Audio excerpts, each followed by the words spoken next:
ನೋಡಿ, ರಾತ್ರೋರಾತ್ರಿ ಅಂಗಡಿ ಮಾಯವಾಗಿದೆ. ಸುಜಾತ ಭಟ್ ಕಣ್ಣೀರನ್ನ ಹಾಕಿದ್ದಾರೆ. 5 ವರ್ಷದಿಂದ ಪಾರ್ಕ್ನಲ್ಲಿ ಸೂಪ್ ಮಾಡ್ತಾ ಇದ್ದ ಸುಜಾತ ಭಟ್, ಪದ್ಮನಾಭನಗರದ ಪಾರ್ಕ್ನಲ್ಲಿದ್ದಂತ ಸುಜಾತ ಭಟ್ ಅಂಗಡಿಯನ್ನ ಮುಚ್ಚಿ ಈಗ ಧರ್ಮಸ್ಥಳಕ್ಕೆ ಹೋಗಿದ್ದ ಸುಜಾತ ಭಟ್ ಈ ವೇಳೆ ವಾಪಸ್ ಬಂದ ಬಳಿಕ ಈ ಅಂಗಡಿ ನಾಪತ್ತೆಯಾಗಿದೆ. ಧರ್ಮಸ್ಥಳದಿಂದ ವಾಪಸ್ ಬರೋದರ ಒಳಗೆ ಅಂಗಡಿ ಮಾಯವಾಗಿರುವುದು. ಇದೀಗ ಬದುಕಿಗೆ ಆಸರಿಯಾಗಿದ್ದಂತ ಅಂಗಡಿ ಇಲ್ಲದೆ ಅಜ್ಜಿ ಕಣ್ಣೀರನ್ನ ಹಾಕಿದ್ದಾರೆ. ನನ್ನ ಅಂಗಡಿ ವಾಪಸ್ ಕೊಡಿಸಿ ಅಂತ ಶಾಸಕ ಆರ್ ಅಶೋಕ್ಗೆ ಮನವಿ ಮಾಡಿದ್ದಾರೆ. ರಿಪಬ್ಲಿಕ್ ಕನ್ನಡದ ಮೂಲಕ ಮನವಿಯನ್ನ ಮಾಡಿಕೊಂಡಿದ್ದಾರೆ ಸುಜಾತ ಭಟ್. ನೋಡಿ, ಸುಜಾತ ಭಟ್ ಅಂಗಡಿಯನ್ನ ಇಟ್ಕೊಂಡಿದ್ರು ಪದ್ಮನಾಭನಗರದಲ್ಲಿ. ಈ ಧರ್ಮಸ್ಥಳ ಕೇಸ್ನಲ್ಲಿ ಯಾವಾಗ ಅವರು ಸುಳ್ಳನ್ನ ಹೇಳಿ ಅಲ್ಲಿ ಆ ವಿಚಾರದಲ್ಲಿ ಇದ್ರಲ್ಲ, ಅದಾದ ಬಳಿಕ ವಾಪಸ್ ಬಂದ ಬಳಿಕ ಈಗ ಅಂಗಡಿ ನಾಪತ್ತೆಯಾಗಿದೆ. ಮತ್ತೆ ಅಂಗಡಿಯನ್ನ ನನಗೆ ನಿರ್ಮಾಣ ಮಾಡಿಕೊಡಿ ಅಂತ ಈ ಸುಜಾತ ಭಟ್ ಕಣ್ಣೀರು ಹಾಕಿದ್ದಾರೆ.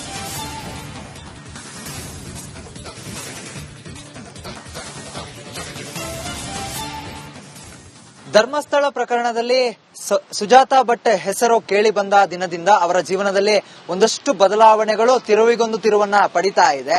ಆದ್ರೆ ಇದೀಗ ಪಡೆದಿರುವಂತಹ ತಿರುವು ಅವರ ಜೀವನವನ್ನ ಸಾಗಿಸುತ್ತಿದ್ದಂತಹ ದಾರಿಯನ್ನೇ ಸಂಪೂರ್ಣವಾಗಿ ಮುಚ್ಚಿಸ್ತಾ ಇದೆ. ಅದು ನಮ್ಮ ಜೊತೆಗೆ ಸುಜಾತ ಭಟ್ ಇದ್ದಾರೆ, ಅವ್ರನ್ನ ಮಾತನಾಡಿಸ್ತಾ ಹೋಗ್ತೀನಿ. ಅಮ್ಮ, ಈಗ ಜೀವನದ ದಾರಿ ಅದಾಗಿದ್ದಂತಹ ನಿಮ್ಮ ಒಂದು ಚಿಕ್ಕ ಅಂಗಡಿ ಏನಾಯ್ತು, ಎಷ್ಟು ವರ್ಷದಿಂದ ಮಾಡ್ತಾ ಇದ್ರಿ ಅಂತ?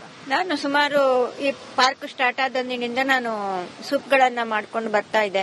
ಅವಾಗ್ಲೂ ತುಂಬಾ ತೊಂದರೆ ಕೊಟ್ರು, ಆದ್ರೂ ಅದನ್ನ ಎದುರಿಸ್ಕೊಂಡು ಏನೋ ಒಂದು ನನ್ನ ಒಂದು ಇದನ್ನ ನೋಡ್ಕೊಂಡು ಎಲ್ಲರೂ ಒಪ್ಪಿಗೆ ಕೊಟ್ರು. ನಾನು ಮಾಡ್ಕೊಂಡು ಬರ್ತಿದ್ದೆ. ಯಾವ ತಂಟೆನೂ ಇರ್ಲಿಲ್ಲ, ತಕರಾರು ಇಲ್ಲ. ನನ್ನ ಪಾಡಿಗೆ ತಗೊಂಡ್ ಬರ್ತೀನಿ, ನನ್ನ ಪಾಡಿಗೆ ವ್ಯಾಪಾರ ಮಾಡ್ತೀನಿ, ನನ್ನ ಪಾಡಿಗೆ ನಾನು ಹೋಗ್ತಾ ಇದ್ದೆ. ಯಾವ್ದು ಏನು ತೊಂದರೆ ಇರ್ಲಿಲ್ಲ ನನಗೆ. ಯಾರು ಇಲ್ಲಿ ಅಷ್ಟೊಂದು ಇದು ಮಾಡಿರ್ಲಿಲ್ಲ. ಅದಾದ ಮೇಲೆ ನಮ್ಮ ಯಜಮಾನ್ರು ತೀರಿ ಹೋದ್ಮೇಲೆ ಒಂದು ಟೇಬಲ್ ಒಳಗಡೆ ಇಟ್ಟು ಹೋಗಿದ್ದೆ. ಆ ಟೇಬಲ್ ಅನ್ನು ಸಮೇತ ತೆಗೆದು ಇದು ಮಾಡಿ BBMP ಅವರು ಬಂದ್ಕೊಂಡು ಏನೋ ಒಂದು ಕ್ಲೀನ್ ಮಾಡಕ್ ಹೋಗಿ ಅದನ್ನ ಒಂದು ಸೈಡಿಗೆ ಇಟ್ಟಿದ್ರೆ ಆಗ್ತಿತ್ತು. ಅದನ್ನು ಸಮೇತ ಮುರ್ದ ಹಾಕೊಂಡು ಅದನ್ನು ಏನ್ ಮಾಡಿದ್ರೋ ಗೊತ್ತಿಲ್ಲ. ಹಾಗೆ ತುಂಬಾನೇ ನನಗೆ ಇವಾಗ ಮೊನ್ನೆ ನಾನು ಒಂದು 3-4 ತಿಂಗಳ ಹಿಂದೆ ನಾನು ಧರ್ಮಸ್ಥಳ ಕೇಸಿನ ಬಗ್ಗೆ ಹೋಗ್ತಿರ್ಬೇಕಾಗಿದ್ರೆ ಸೆಕ್ಯೂರಿಟಿಗೆ ಹೇಳ್ಬಿಟ್ಟು ಹೋಗ್ಬೇಕಾಗಿದ್ರೆ ಹೀಗಿದೆ, ಈ ರೀತಿ ಇದೆ, ಅದನ್ನ ಒಂಚೂರು ಒಳಗಡೆ ಇಟ್ಟು ಬಿಡು, ನನಗೆ ಇವಾಗ ತಗೊಂಡು ಹೋಗಕ್ಕಾಗಲ್ಲ, ಇಲ್ಲಾಂದ್ರೆ ನಾನು ಬಂದಾವಾಗ ಮನೆಗೆ ತಗೊಂಡೋಗಿ ಇಟ್ಕೊಳ್ತೀನಿ ಅಂತ ಹೇಳ್ಬಿಟ್ಟು ಹೋಗಿದ್ದೆ. ಹಾಗೂ ಅವನ ಹತ್ರ ಒಂದು ಯಾರ ಕಸ್ಟಮರ್ ಒಂದು 500 ರೂಪಾಯಿ ಕೊಟ್ಟಿದ್ರು ನನ್ನ ಕಡೆಯಿಂದ. ಅದನ್ನು ವಾಪಸ್ಸು ಕೊಡ್ಲಿಲ್ಲ. ಬೇಡ ಬಿಡು ಹೋಗ್ಲಿ ಅಂತ ಹೇಳಿ ಆ ಸೆಕ್ಯೂರಿಟಿ ಏನೋ ಪಾಪ ಅಂತ ಹೇಳ್ಕೊಂಡು ನಾನು ಬಿಟ್ಬಿಟ್ಟೆ. ನಾನು ಕೇಳೋದನ್ನೇ ಬಿಟ್ಬಿಟ್ಟೆ. ಹಾಗಾದ್ರೆ ಅಟ್ಲೀಸ್ಟ್ ಒಂದು ಮಾನವೀಯತೆ ಬೇಡವಾ, ಒಂದು ಮನುಷ್ಯತ್ವ ಬೇಡವಾ? ಅಟ್ಲೀಸ್ಟ್ ಒಂದು ಹೇಳಿದ ಒಂದು ಆ ಅಮ್ಮಂದು ವಸ್ತುಗಳು ನಾವು ಒಂಚೂರು ಜಾಗೃತರಾಗಿ ಇಟ್ಟುಬಿಡೋಣ, ಆ ಅಮ್ಮ ಬಂದ ಮೇಲೆ ನಾವು ಕೊಡೋಣ ಅನ್ನುವಂತ ಒಂದು ಯೋಚನೆ ಇರಬೇಕಾಗಿತ್ತು. ಅಷ್ಟು ಒಂದು ಮನುಷ್ಯತ್ವ ಇಲ್ಲದೆ ಇರುವ ಮನುಷ್ಯರು ಇದ್ದಾರಾ? ಹಾಗಾದ್ರೆ ಬೆಳಗ್ಗೆ 5:15ಗೆ ಬಂದ್ಬಿಟ್ರೆ 8:30 ಒಳಗಡೆ ನಾನು ಹೋಗ್ಬಿಡ್ತೀನಿ. ಇಲ್ಲಿ ಏನು ತೊಂದರೆ, ಯಾವ್ದು ನಾನೇನು ಗಲೀಜು ಮಾಡ್ತಿರ್ಲಿಲ್ಲ ಅಥವಾ ಏನೂ ಇರ್ತಿರ್ಲಿಲ್ಲ ನನ್ನ ಪಾಡಿಗೆ. ಅದೇ ನನ್ನಕ್ಕಿಂತ ನೆಕ್ಸ್ಟ್ ಬಂದವಳಿಗೆ ನಾನು ಅವಕಾಶ ಕೊಟ್ಟಿದ್ದೀನಿ. ನಾನು ಒಬ್ಬಳೇ ಬದುಕೋದಲ್ಲ, ಇನ್ನೊಬ್ರಿಗೆ ನಾವು ಬದುಕಕ್ಕೆ ಅವಕಾಶ ಕೊಡಬೇಕು ಅಂತ. ಇವತ್ತು ಅವಳನ್ನ ಇಲ್ಲಿ ಬಂದು ನಿಲ್ಸಿಬಿಟ್ಟು ನನ್ನನ್ನ ಈ ರೀತಿ ಮಾಡಿದ್ದಾರೆ, ಕಂಡಮ್ ಮಾಡಿದ್ದಾರೆ ಅಂದ್ರೆ ನನಗೆ ನೋವಾಗಲ್ವಾ? ನಾನು ಏನ್ ತಪ್ಪು ಮಾಡಿದೀನಿ? ಹೋಗ್ಲಿ, ಯಾರ ಮನೆ ಆಸ್ತಿ ಹೊಡೆದಿದ್ದೀನ ಅಥವಾ ಯಾರನ್ನಾದ್ರೂ ಮನೆಗೆ ಹೋಗಿ ಲೂಟಿ ಮಾಡಿದೀನ ಅಥವಾ ಯಾರಿಗಾದ್ರೂ ಏನಾದ್ರೂ ತೊಂದರೆ ಕೊಟ್ಟಿದ್ದೀನ? ಇಲ್ಲ ಅಲ್ವಾ? ನನ್ನ ಪರ್ಸನಲ್ ವಿಚಾರ, ನಾನು ಅದನ್ನ ಏನ್ ಮಾಡ್ಬೇಕು ನಾನು ಮಾಡ್ಕೊಂತೀನಿ. ಬಟ್ ಹಾಗಂತ ಒಂದು ಜೀವನಕ್ಕೆ ಒಂದು ದಾರಿ ಮಾಡಿ ಇಟ್ಕೊಂಡಿರೋದೇನೆ ಬರ್ಲಿ ಆ ಅಮ್ಮ ಅನ್ನುವಂತ ಒಂದು ಮಾನವೀಯತೆ ಬೇಡವಾ? ವಯಸ್ಸಾಗಿದೆ, ಏನೋ ಮಾಡ್ಕೊಂಡು ಹೋಗ್ಲಿ ಅನ್ನುವಂಥದ್ದು ಬೇಡವಾ? ಇಲ್ಲ, ಇಲ್ಲಿ ಬಂದು ಮಾಡ್ಲೇಬಾರ್ದು ಅಂತ ಇವತ್ತು ಬೆಳಿಗ್ಗೆ ಬರ್ತೀನಿ, ಇಲ್ಲಿ ಹಾಕ್ಲೇಬಾರ್ದು ಅನ್ನೋ ತೀರ್ಮಾನ ತಗೊಂಡಿದ್ದಾರೆ ಅನ್ನುವ ಮಾತು ಬಂತು. ಹಾಗಾಗಿ ನಾನು ಆರ್ ಅಶೋಕ್ ಅವ್ರ ಹತ್ರ ದಯವಿಟ್ಟು ಕೇಳಿಕೊಳ್ತಾ ಇದ್ದೀನಿ, ನನಗೆ ಇದಕ್ಕೊಂದು ಇಲ್ಲೊಂದು ಅವಕಾಶ ಮಾಡಿಕೊಡ್ಲಿ ಅಂತ. ಇದಿಷ್ಟು ಸುಜಾತ ಭಟ್ ಮಾತು. ಪ್ರಮುಖವಾಗಿ ನಾನು 5 ವರ್ಷದಿಂದ ಇಲ್ಲಿ ವ್ಯಾಪಾರವನ್ನ ಮಾಡ್ತಾ ಇದ್ದೆ. BBMPಯ ಒಂದಿಷ್ಟು ಅಧಿಕಾರಿಗಳು, GBI ಅಧಿಕಾರಿಗಳೇ ಬಂದು ಇಲ್ಲಿ ನನ್ನ ಜೊತೆ ಸೂಪನ್ನ ಕುಡಿತಾ ಇದ್ರು. ಅವರೇ ಕೂಡ ನನಗೆ ಒಂದಿಷ್ಟು ಸಹಾಯ ಆಗುವಂತೆ ಫ್ಲಾಸ್ಕ್ ಅನ್ನ ಕೂಡ ನೀಡಿದ್ರು. ಆದ್ರೆ ಯಾವಾಗ ನಾನು ಧರ್ಮಸ್ಥಳದ ವಿಚಾರದಲ್ಲಿ ಅದರಲ್ಲಿ ಭಾಗಿಯಾಗ್ತೀನೋ ಆ ಅಂದಿನಿಂದ ಒಂದಿಷ್ಟು ನನ್ನ ಕೆಲಸಗಳು ಇಲ್ಲಿ ಸ್ತಬ್ಧ ಆಗುತ್ತೆ. ಅದಾದ ಬಳಿಕ ಈಗ ಏಕಾಏಕಿಯಾಗಿ ನೀವು ಪಾರ್ಕ್ ಒಳಗೂ ಬರಬೇಡಿ, ಮತ್ತೆ ಇಲ್ಲಿ ನಿಮ್ಗೆ ವ್ಯಾಪಾರ ಮಾಡ್ಲಿಕ್ಕೆ ಅವಕಾಶ ಇಲ್ಲ ಅಂತ ಹೇಳಿ ಒಂದಿಷ್ಟು ಖಾಸಗಿ ವ್ಯಕ್ತಿಗಳು ಹೇಳ್ತಾ ಇರುವಂತದ್ದು. ಇದರಿಂದಾಗಿ ಮನನೊಂದಿರುವಂತಹ ಸುಜಾತ ಭಟ್ ಮುಂದೆ ಏನು ಅನ್ನುವಂತಹ ದಾರಿಯಲ್ಲಿ ಹುಡುಕಾಟದಲ್ಲಿ ಟೀ ಆದ್ರೂ ಮಾಡಿ ಜೀವನವನ್ನ ಸಾಗಿಸ್ತೀನಿ ಅನ್ನುವಂತಹ ನಿರ್ಧಾರಕ್ಕೆ ಬಂದಿರುವಂತದ್ದು. ಕ್ಯಾಮರಾ ಪರ್ಸನ್ ಶಿವು ಜೊತೆಗೆ ಚರಣ್, ರಿಪಬ್ಲಿಕ್ ಕನ್ನಡ ಮಾತನಾಡಿಸ್ತಾ ಹೋಗ್ತೀನಿ. ಅಮ್ಮ, ಈಗ ಜೀವನದ ದಾರಿ ಅದಾಗಿದ್ದಂತಹ ನಿಮ್ಮ ಒಂದು ಚಿಕ್ಕ ಅಂಗಡಿ. ಏನಾಯ್ತು, ಎಷ್ಟು ವರ್ಷದಿಂದ ಮಾಡ್ತಾ ಇದ್ರಿ ಅಂತ? ನಾನು ಸುಮಾರು ಈ ಪಾರ್ಕ್ ಸ್ಟಾರ್ಟ್ ಆದಂದಿನಿಂದ ನಾನು ಸೂಪ್ಗಳನ್ನ ಮಾಡ್ಕೊಂಡು ಬರ್ತಾ ಇದ್ದೆ. ಅವಾಗ್ಲೂ ತುಂಬಾ ತೊಂದರೆ ಕೊಟ್ರು, ಆದ್ರೂ ಅದನ್ನ ಎದುರಿಸ್ಕೊಂಡು ಏನೋ ಒಂದು ನನ್ನ ಒಂದು ಇದನ್ನ ನೋಡ್ಕೊಂಡು ಎಲ್ಲರೂ ಒಪ್ಪಿಗೆ ಕೊಟ್ರು. ನಾನು ಮಾಡ್ಕೊಂಡು ಬರ್ತಿದ್ದೆ. ಯಾವ ತಂಟೆನೂ ಇರ್ಲಿಲ್ಲ, ತಕರಾರು ಇಲ್ಲ. ನನ್ನ ಪಾಡಿಗೆ ತಗೊಂಡು ಬರ್ತೀನಿ, ನನ್ನ ಪಾಡಿಗೆ ವ್ಯಾಪಾರ ಮಾಡ್ತೀನಿ, ನನ್ನ ಪಾಡಿಗೆ ನಾನು ಹೋಗ್ತಾ ಇದ್ದೆ. ಯಾವ್ದು ಏನು ತೊಂದರೆ ಇರ್ಲಿಲ್ಲ ನನಗೆ. ಯಾರು ಇಲ್ಲಿ ಅಷ್ಟೊಂದು ಇದು ಮಾಡಿರ್ಲಿಲ್ಲ. ಅದಾದ ಮೇಲೆ ನಮ್ಮ ಯಜಮಾನ್ರು ತೀರಿ ಹೋದ್ಮೇಲೆ ಒಂದು ಟೇಬಲ್ ಒಳಗಡೆ ಇಟ್ಟು ಹೋಗಿದ್ದೆ.